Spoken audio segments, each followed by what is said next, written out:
सहजानंद स्वामी महाराज की जय जय जय। धाम धमी मुक्तों की जय जय जय। मुक्ताक्षर पुरुषोत्तम की जय जय जय। जे उत्पत्ति तथा स्थिति लय करे वेदो स्तुति उच्चरे। जे नरोम सुचिद्रमाणु समा ब्रह्मांड कोटि परे। माया काल रवि शशि सुरगणो आज्ञान लोपेक्षण। एवाक्षर धाम नाधिपति श्री स्वामी नारायण। महाध्यानाभ्यासं विदतमजस्त्रं भगवत पवित्रे सम्प्राप्तं स्थितिमतिवरेकान्तिकवृषे। सदानन्दं सारं परमहरिवार्ताव्यसनिनं। गुणातीतानन्दं मुनिवरमहं नौमि सततम्। अनेकेभ्यो सद्भ्यो विमलहरिविज्ञान ददतं। भुविर्ब्राह्मी विद्या हरिवचनरूपामुदयतं। हरिध्यानासक्तं शुभगणमनाद्यक्षरमहं। गुणातीतानन्दं सकल गुरुमुले मुनिवरम्। सहजानंद स्वामी महाराज की जय जय जय। सहजानंद स्वामी महाराज की जय जय जय। धाम धमी मुक्तों की जय जय जय। सर्वगुणातीत स्वरूपों की जय जय जय। अनादि मूल अक्षर मूर्ति श्री गुणातीतानंद स्वामी की बातें। आज हम प्रकरण 6 ले रहे हैं। प्रकरण 6 का जो टाइटल है सर्वदेशी समझन। यहाँ पे गुणातीतानंद स्वामी ने समझन के ऊपर बहुत अधिक भार दिया है और उसकी विस्तृत रूप में जो जानकारी है वो प्रकरण 1 की 34वीं बात, 36वीं बात, 38वीं बात, 39वीं बात, 210वीं बात, 229वीं बात, 300वीं बात और 340वीं बात में, उपरांत प्रकरण 3 की 64वीं बात में भी उन्होंने समझन को सभी से अधिक बताया हुआ है। और ये जो हम स्वामी की बातें का जो पठन कर रहे हैं तो वो ब्रह्म विद्या का सबसे अच्छा हर एक मुक्त के लिए वो एक दिव्य चेतना रूप गाइड है। और वो ब्रह्म विद्या की जो बातें हैं गुणातीतानंद स्वामी ने प्रकरण 2 की 38वीं बात, प्रकरण 7 की 26वीं बात, प्रकरण 8 की 25वीं बात, प्रकरण 9 की 243वीं और 276वीं बात, प्रकरण 10 की 290 की बात और प्रकरण 14 की 229वीं बात में उन्होंने इस ब्रह्म विद्या के बारे में स्पष्ट रूप से हमें यथार्थ ज्ञान दिया हुआ है। अब ये जो प्रकरण 6 का जो टाइटल है सर्वदेशी समझन, उसके जो लेखक है वो श्री सदाशंकर भाई है। और आज हम शब्दशः ले रहे हैं प्रकरण 6 की बात पहली। जो रेफरेंस मैंने अभी दिए वो हम इसके बाद में ले रहे हैं। इस प्रकरण 6 के अंदर जो उसका जो सेंटर पॉइंट है, जो केंद्र बिंदु है, जो गुणातीतानंद स्वामी उठाना चाहते हैं वह है अंतर्दृष्टि करनी, वह ज्ञानी होना कि मैं देह नहीं ब्रह्मरूप हूं और मूर्ति में जुड़ जाना, वो प्रकरण 6 का केंद्र बिंदु है। तो अब हम शब्दशः प्रकरण 6 की पहली बात ले रहे हैं। स्वामीनारायण हरे स्वामी बात कहते हैं, मैं जब पूर्वाश्रम में था तब मुझे कंधे के ऊपर बड़ा फोड़ा हुआ था और उसकी पीड़ा भी बहुत हो रही थी। उस वक्त जागृत अवस्था में अर्धरात्रि के समय में महाराज पधारे और मुझे दर्शन दिए। उन्होंने पीला पीतांबर पहना था और दूसरा जो राता पीतांबर है वो उन्होंने धारण किया हुआ था और मस्तक के ऊपर दक्षिणी पाग धारी हुई थी और ललाट के बारे में केसर चंदन की अर्चा सहित कुमकुम का चांदला अच्छी तरह से शोभायमान हो रहा था और चाकड़ी उन्होंने पहनी थी।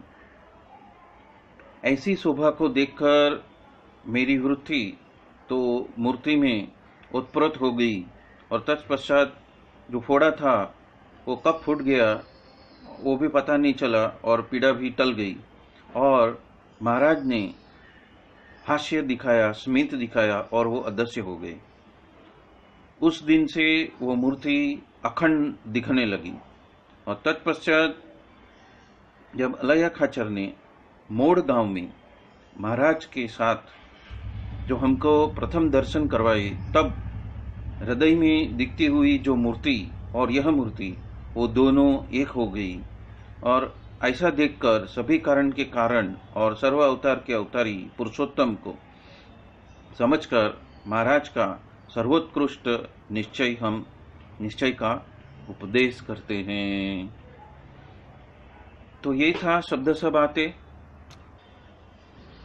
यहाँ बात 1 में गुणातीतानंद स्वामी ने हृदय में दिखने वाली मूर्ति और जो प्रकट मूर्ति है दोनों का एक हो जाने की बात कही है और यही बात वचनामृत प्रथम के प्रथम में भी महाराज ने बताया है कि सबसे यदि कठिन कोई कार्य है तो वो है मूर्ति को अखंड धारण करना, सारी वृत्तियों का त्याग करके जब हम बाहर दिखी हुई मूर्ति और हृदय की मूर्ति को एक कर सकते हैं तो वो सबसे कठिन से कठिन कार्य हमारा सिद्ध होता है।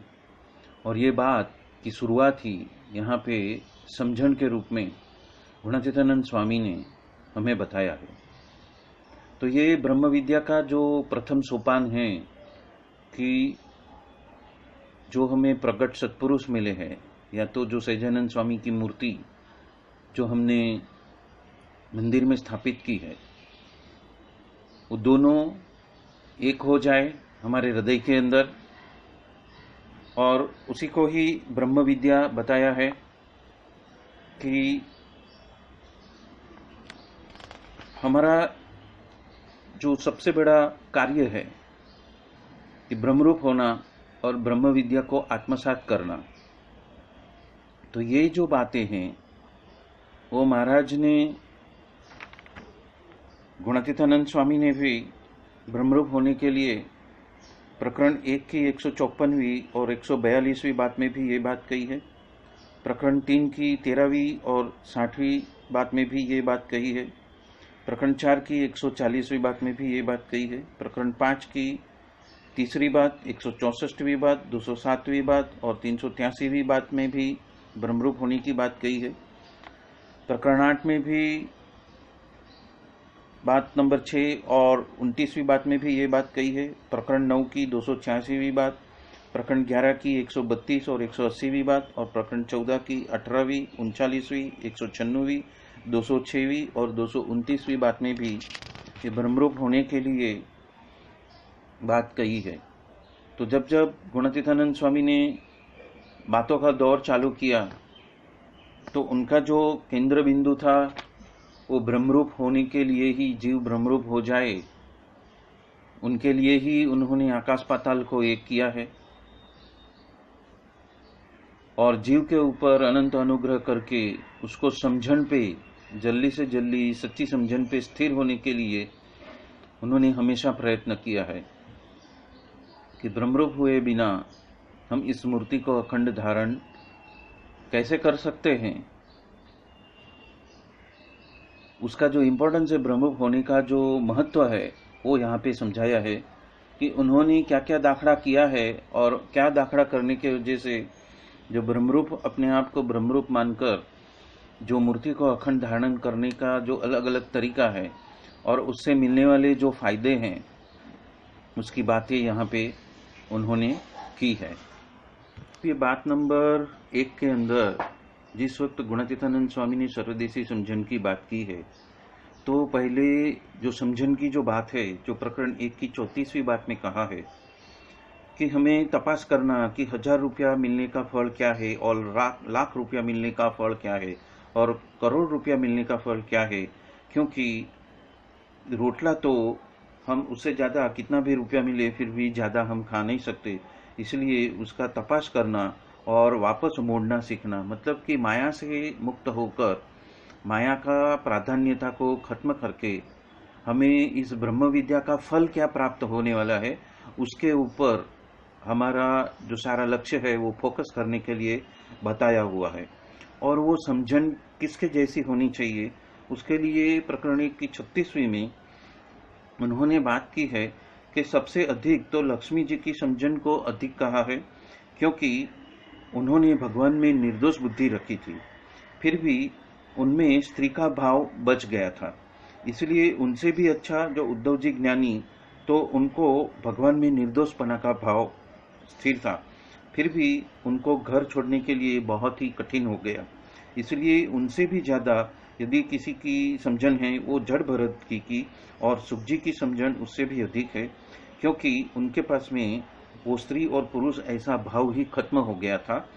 तो ये जो है बेसिक बातें हैं, मूल बातें हैं कि सर्वदेशीय समझन के लिए जो जो बातें जरूरी है, वो बात ये प्रकरण 1 की 34वीं और 36वीं बात में स्वामी जी ने शुरुआत में ही हमने ये जाना था कि प्रकरण 6 का जो केंद्र बिंदु है वो है अंतर्दृष्टि करनी व ज्ञानी होना कि मैं देह नहीं और ब्रह्मरूप हूँ, और मूर्ति में जुड़ जाना।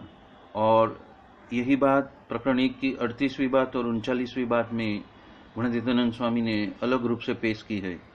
वहाँ पे कहा है कि अंतःकरण रूप जो माया का कजिया है वो तो बहुत ज़्यादा है, और उससे बाहर निकलना तो अच्छे अच्छों के लिए बहुत बड़ा विघ्न खड़ा करता है।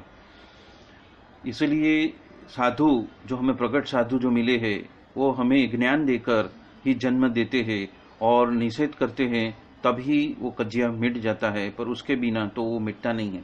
इसलिए ताउम्र भगवान के साथ में भी रहे फिर भी ज्ञान के बिना तो कसर तो टलती ही नहीं है। और उसके ऊपर आगे वो 39वीं बात में कहते हैं, यदि हम कभी भी भगवान की मूर्ति में जुड़ भी जाते हैं फिर भी बहुत सारे विघ्न हैं, वो हम कैसे समझ सकते हैं, अड़थड़ा है इस बात को स्पष्ट रूप से समझने के लिए। इसीलिए वो कहते हैं कि सभी से अधिक जो है वो समझन अधिक है, और तत्पश्चात यदि नाड़ियाँ भी टूट जाए या नहीं टूटे, और सांख्य और योग से भी अधिक वो भगवान का सर्वोपरिपणा समझना वही श्रेष्ठ है। ये बात यहाँ पे बताई हुई है प्रकरण 1 की 39। प्रकरण 1 की 210 की 10वीं बात में गुणातीतानंद स्वामी कहते हैं कि निष्ठा के बिना तो यदि कुछ अभी का आया हुआ यदि कोई मुक्त होगा तो भी उसको अक्षरधाम का सुख तो आता होगा, पर महाराज के साथ में मिला भी हुआ होगा या तो मुक्तानंद के साथ में भी मिला हुआ होगा, उसको यदि अक्षर का सुख नहीं भी आता होगा, ऐसा सुख वो समझन में रहा है। इसलिए ये समझन अति श्रेष्ठ बताई है। ये बात नंबर 210 में, प्रकरण की 210 में गुणातीतानंद स्वामी उसके ऊपर अत्यंत भार रखते हैं।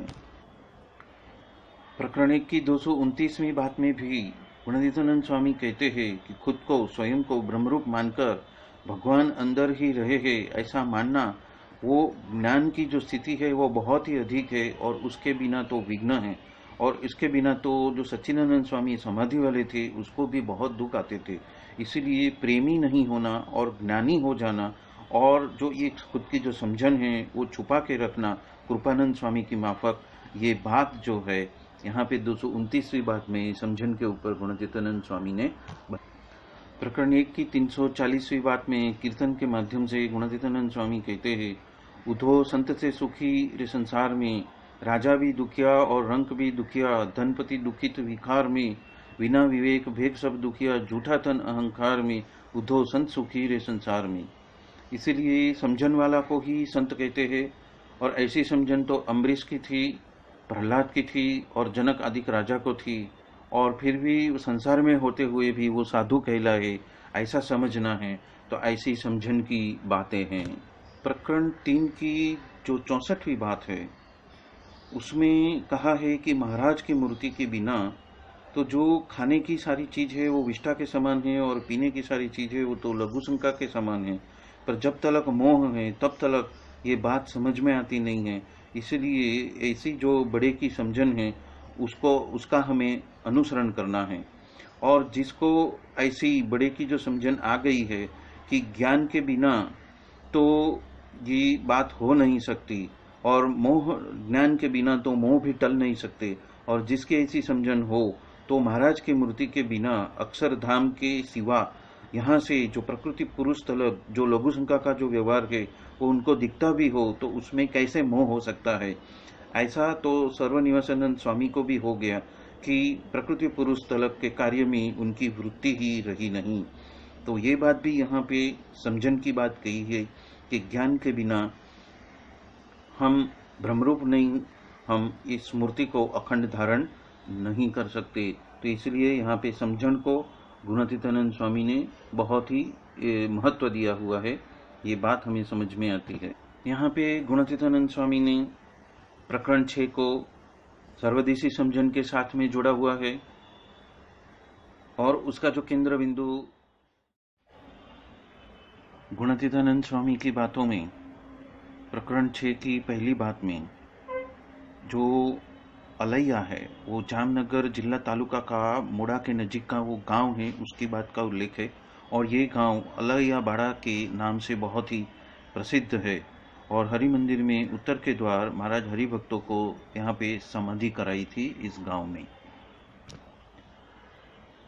यहाँ एक शब्द का इस्तेमाल हुआ है सभी के कारण के कारण, कि श्री जी महाराज सभी कारण के कारण हैं, यानी कि वो अनंत कोटि ब्रह्मांड की उत्पत्ति स्थिति और प्रलय रूप कार्य के कारण हैं। उपरांत जीव ईश्वर माया अक्षर मुक्त उन सभी के भी कारण माने नियंता है। जो अक्षर ब्रह्म है उसके भी वो कारण हैं जो कि मूल अक्षर मूर्ति गुणातीतानंद स्वामी स्वयं है, और उन सभी के वो नियामक है और प्रेरक है और सभी के प्रशासक भी है। ये बात यहाँ पे कही है। उसी तरह क्षर और अक्षर से भी पर है और सभी कारण के वो कारण है, और अक्षर रूप ऐसे जो अनंत कोटि जो मुक्त है उनके भी वो कारण है। वो बात यहाँ पे बताई हुई है। यहाँ पे पुरुषोत्तम यानी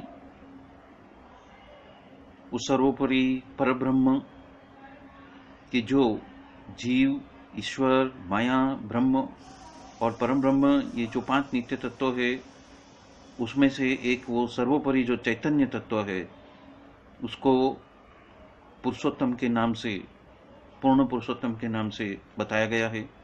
नित्य यानी कि शाश्वत जिसकी उत्पत्ति भी नहीं है और विनाश भी नहीं है, वो सनातन।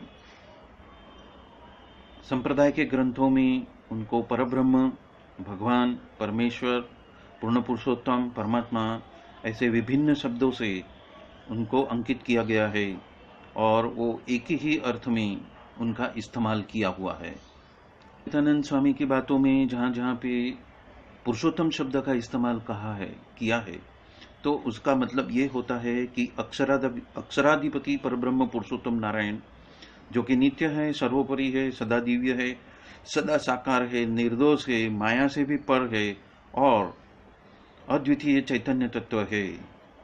वो अपने दिव्य अक्षरधाम में सदा दिव्य द्विभुज आकार से संगवार सर्वांग संपूर्ण पुरुषाकृति अति प्रकाशवान किशोर मूर्ति तथा दिव्य सिंहासन के ऊपर, मतलब कि अक्षरधाम के तख्त के ऊपर वो विराजमान हैं। वो मूर्तिमान अक्षर ब्रह्म उपरांत अक्षर ब्रह्म के साधर्म को प्राप्त हुए ब्राह्मी तनयुक्त अनंत कोटि मुक्तों, जिनके सामने दास भाव से उनको भज रहे हैं, वो पूर्ण पुरुषोत्तम स्वामीनारायण भगवान की बात यहाँ पे की है। और सदा स्वाभाविक रूप से अनंत दिव्य कल्याणकारी गुणों से युक्त है, मायिक गुणों से रहित है, निर्दोष है, सर्वदा संपूर्ण ऐश्वर्य संपन्न है, सर्वज्ञ है और सर्वकर्ता हर्ता है, सकल सृष्टि के निमित्त और उपादान कारक है, कारण है, वो यहाँ पे बताया गया है। वो अक्षरधाम में रहते हुए व्यतिरिक्त रूप से विराजमान होते हुए और अन्वय रूप से अनंत कोटि ब्रह्मांडों में अंतर्यामी रूप से व्यापक हुए है और वो उनका आधार है। वो इन सभी अनंत ब्रह्मांडों के और उपरांत उसमें बसे हुए अनंत जीवों के वो स्वतंत्र रूप से नियंता है, प्रेरक है और उनके शरीर भी है। बोलो सहजानंद स्वामी महाराज की जय जय जय। धाम धामी मुक्तो की जय जय जय। सर्व गुणातीत स्वरूपों की जय जय जय।